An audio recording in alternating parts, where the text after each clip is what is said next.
비상계엄 선포 행위의 위헌성 쟁점, 피청구인 측 주장에 대한 답변을 중심으로 말씀드리겠습니다.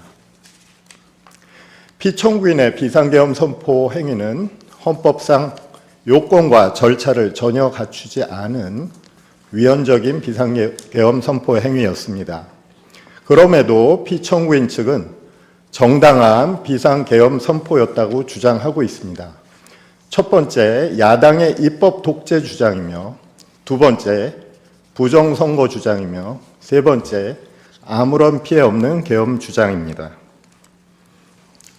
하나하나 차례차례 살펴보겠습니다. 야당의 입법 독재 주장에 관하여 보겠습니다.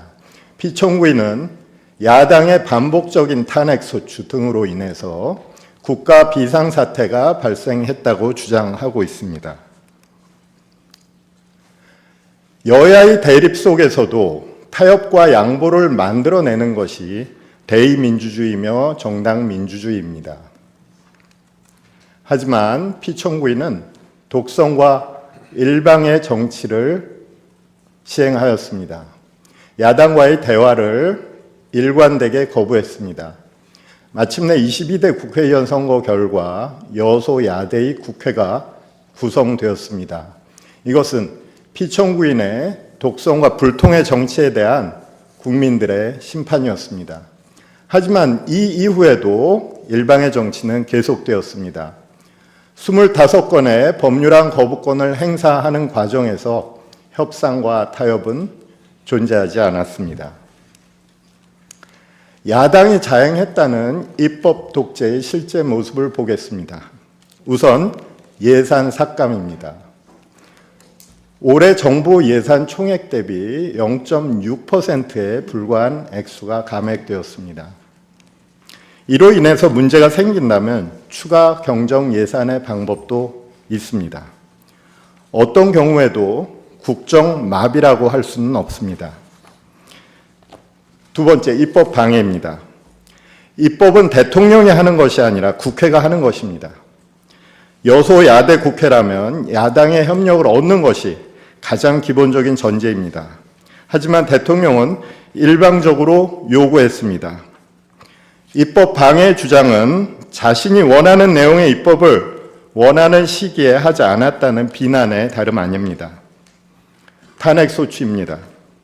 탄핵소추는 국회의 권한이며 책임입니다. 그 결정은 헌법재판소에서 내려질 것입니다. 만일 야당의 탄핵소추 권한 행사가 과도하였다면 국민들이 다음 선거에서 정치적으로 투표를 통해서 심판할 것입니다. 이것이 대의민주주의의 작동 방식입니다. 종합적으로 볼 때 야당의 권한 행사로 인한 국정마비는 없었습니다. 대한민국의 정치가 이상적인 것은 아닙니다. 갈등과 대립의 정치는 국민들을 실망시키고 있습니다. 이것은 여야 모두의 책임입니다. 하지만 이런 속에서도 정치권이 지켜왔던 최소한의 원칙은 있습니다. 그것은 상대방을 정치적 견해가 다르다고 해서 반국가 세력으로 비난하지는 않는 원칙입니다. 하지만 피청구인은 야당을 자유민주주의 체제를 붕괴시키는 괴물, 파렴치한 종북 반국가 세력으로 규정하였습니다. 여야가 국회 내에서 정치적 공방을 벌인 것이 국가 비상사태가 될 수는 없습니다. 비상사태에서 국가와 헌법을 수호하기 위한 수단이 비상계엄입니다.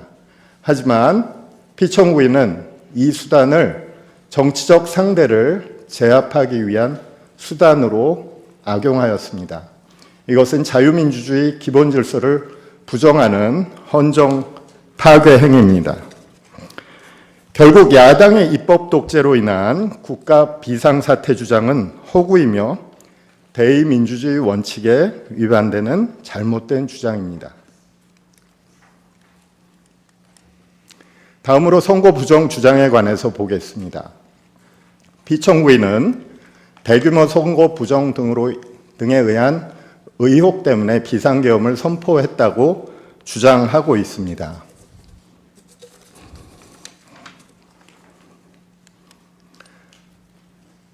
선거 부정의 제보를 받은 경우 정상적 대통령의 법적 대응에 관해서 보겠습니다. 정상적 대통령이라면 제보받은 증거를 수사기관에 제공할 것입니다. 그리고 수사기관의 수사와 법원의 판결에 따라 처리할 것입니다. 그 과정에서 헌법기관인 선거관리와 법원의 판결을 존중할 것입니다. 피청구인은 수사기관의 수사를 요청한 적이 없습니다. 그리고 아직까지도 객관적이고 명확한 선거 부정의 증거를 제시하지 않고 있습니다. 또한 이미 대법원 판결에서 모두 배척된 선거 부정론에 기대어서 부정선거를 주장하고 있습니다.